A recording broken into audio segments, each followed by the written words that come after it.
លោកម្ចាស់យល់យ៉ាងម៉េចដែរបងខ្ញុំគិតថាពួកយើងគួរតែតាក់ទងជាមួយកសិករដោយផ្ទាល់តែម្ដងទៅធ្វើអញ្ចឹងពួកយើងអាចកាត់បន្ថយការចំណាយរីឯកសិករទទួលបានប្រាក់ចំណូលពេញហើយជៀសវាងឈ្មួញកណ្ដាលបង្កបញ្ហាទៀតល្អនេះជាមធ្យោបាយល្អម្ដងនេះយើងទៅតាក់ទងជាមួយនឹងកសិករដោយផ្ទាល់ដើម្បីកុំឲ្យវែងឆ្ងាយលោកឈៀនឆាប់ទៅរៀបចំទៅស្អែកយើងចេញដំណើរបាទអ្នកស្រីទៅជាមនុស្សល្អមិនចេះមាត់កហើយក៏មិនអាចបន្ទោសពួកយើងកុំមកលើពេកប្រយ័ត្នអ្នកស្រីធំស្ដាប់ឮណាមែនហើយអ្នកស្រីធំពិតជាកាចណាស់បាទឲ្យអ្នកស្រីធំហ្នឹងទៅជាវីវ៉ូហើយ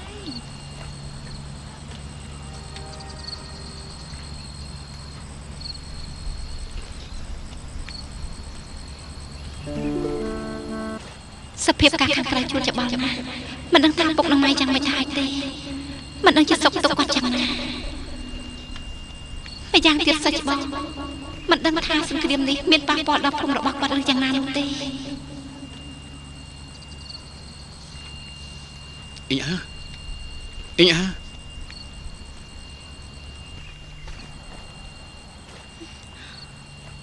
ប្រហែលជាខ្ញុំនឹកពួកគាត់ពេកទៀតដឹង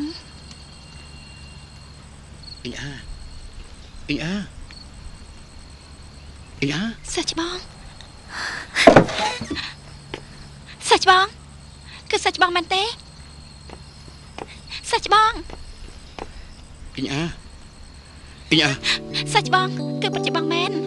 ខ្ញុំអរណាស់ចូលមកក្នុងមក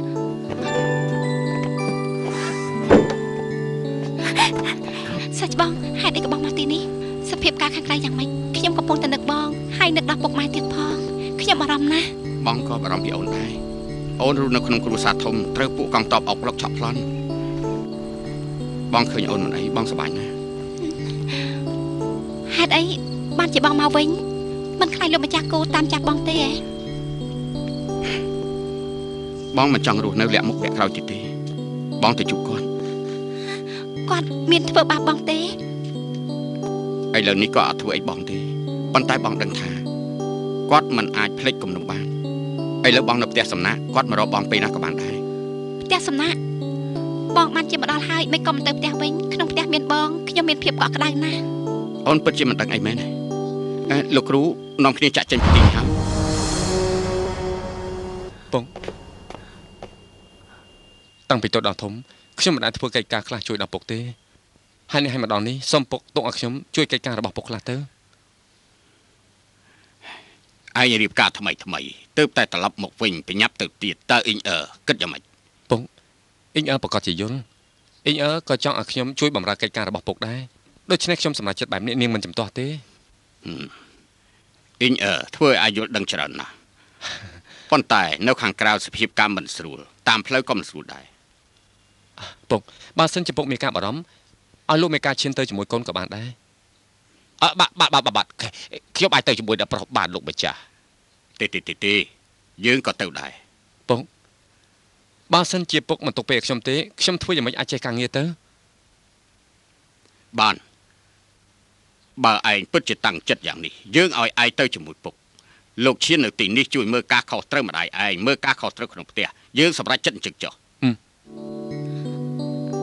ពុកម៉ែប្រកាសជាមានអាចកំបាំងបើមិនអញ្ចឹងគាត់នៅលើផ្ទះមិនក៏មិនប្រាប់ឲ្យខ្ញុំដឹងមួយម៉ាត់ខ្ញុំពិតជាអកតញ្ញូណាស់ក្នុងផ្ទះមានបញ្ហាក៏ខ្ញុំមិនដឹង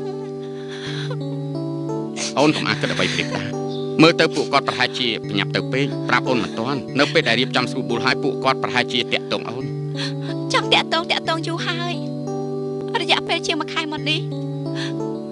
មិនដឹងថាពុកនិងម៉ែព្រមទាំងថងស្អីពួកគាត់យ៉ាងមិនដែរទេជប់ចំទៅបានហើយណា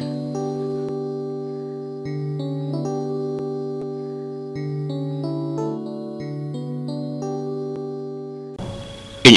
នៅក្នុងគ្រួសារលោកនេះមានធ្វើឲ្យអ្នកណាថ្នាំងថ្នាក់ទេហេតុអីបានជាបងសួរខ្ញុំយ៉ាងនេះអូនពិតជាបានសុខមែន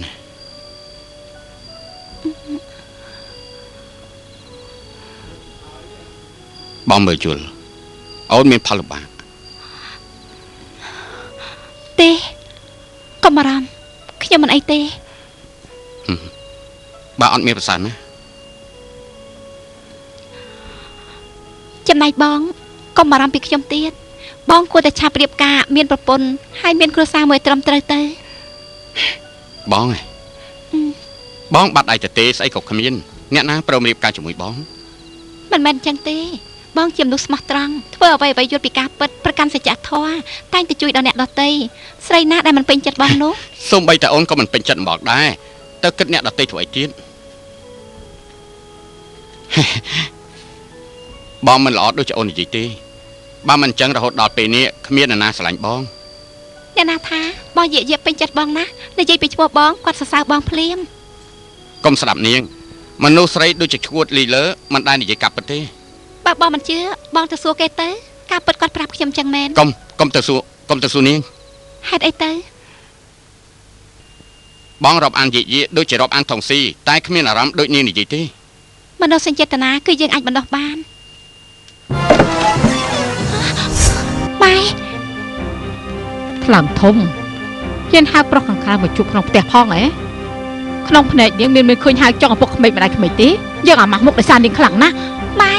យល់ច្រឡំហើយគាត់ជាសិស្សច្បងខ្ញុំតាក្នុងនាមជាសិស្សច្បងគឺអាចចូលមកក្នុងផ្ទះដោយលួចលាក់មែនទេយើងសួរអ្នកយាមយប់ឡើងមិនដែលមានភ្ញៀវចូលមកទេនោះបានន័យថាគេលួចចូលមកមែនទេសិស្សច្បងជាកាប់ខ្ញុំផ្លោះរបងចូលមក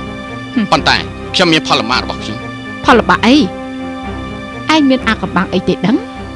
ខ្ញុំនិងសិស្សប្អូនខ្ញុំសំណេះសំណាលគ្នាធម្មតាមិនធ្វើអ្វីហួសហេតុសុំកំចោតខ្ញុំបើសិនឯងជាមនុស្សត្រឹមត្រូវហេតុអីផ្លោះរបងចូលមកនោះបានន័យថាម៉េចមានអាកំបាំងអីមែនទេ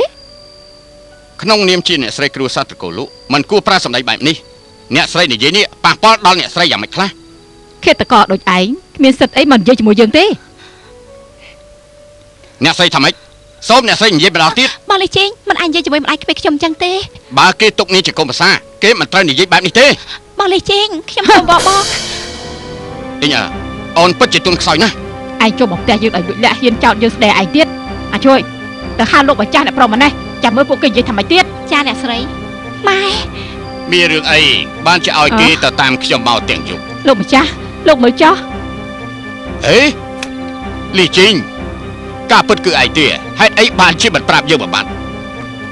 ហើយចង់បងលីជីងគឺសាច់ច្បងខ្ញុំមែនការពិតគឺសាច់ច្បងទេ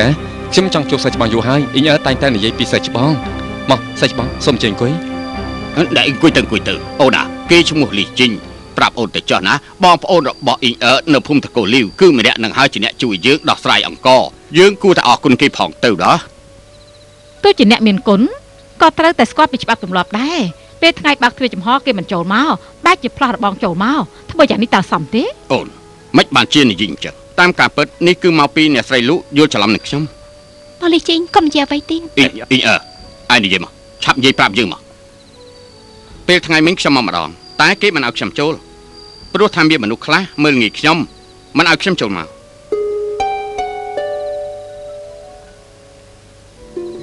អូនេះជាការយល់ច្រឡំទេទៅប្រាប់ពួកគេទាំងអស់គ្នាឲ្យដឹងថាមិនត្រឹមតែលោកលីជីងថ្ងៃក្រោយញាតិសន្តានអ៊ីងចូលមកត្រូវតែទទួលជាលក្ខណៈភ្ញៀវកិត្តិយសបាទលោកម្ចាស់អូនថ្ងៃក្រោយត្រូវដឹងខុសត្រូវផងឆាប់សុំទោសលោកលីទៅខ្ញុំគឺគេជាអ្នកជួយយើងតើយើងគួរទទួលគេឲ្យបានសមរម្យទេខ្ញុំពិតជាអត់ដឹងអីតោះតែសោះអំអញមិញនេះខ្ញុំខ្វះការគួរសមចំពោះលោកបានហើយលើកក្រោយសុំតែកុំឲ្យគេហាមឃាត់ខ្ញុំចូលមកបានហើយមកពីឯងអត់ដឹងខុសត្រូវចេះតែនិយាយខ្ញុំកុំនិយាយច្រើន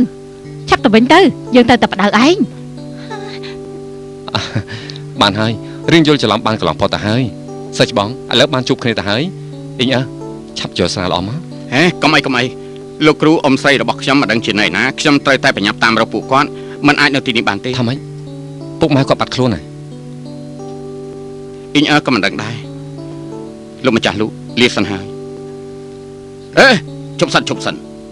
លីជីងឥឡូវបានជាមកដល់ស្រុកនីឈិនឯងនៅក្នុងហាលស្រារបស់យើងធ្វើការតែម្ដងទៅណាអរគុណលោកម្ចាស់លោកឥឡូវខ្ញុំមានការចាំបាច់ទៅតាមរកលោកគ្រូហើយនិងអ៊ំស្រីរបស់ខ្ញុំឲ្យឃើញសិនបានយើងនិយាយគ្នាហើយហាងស្រារបស់យើងបើក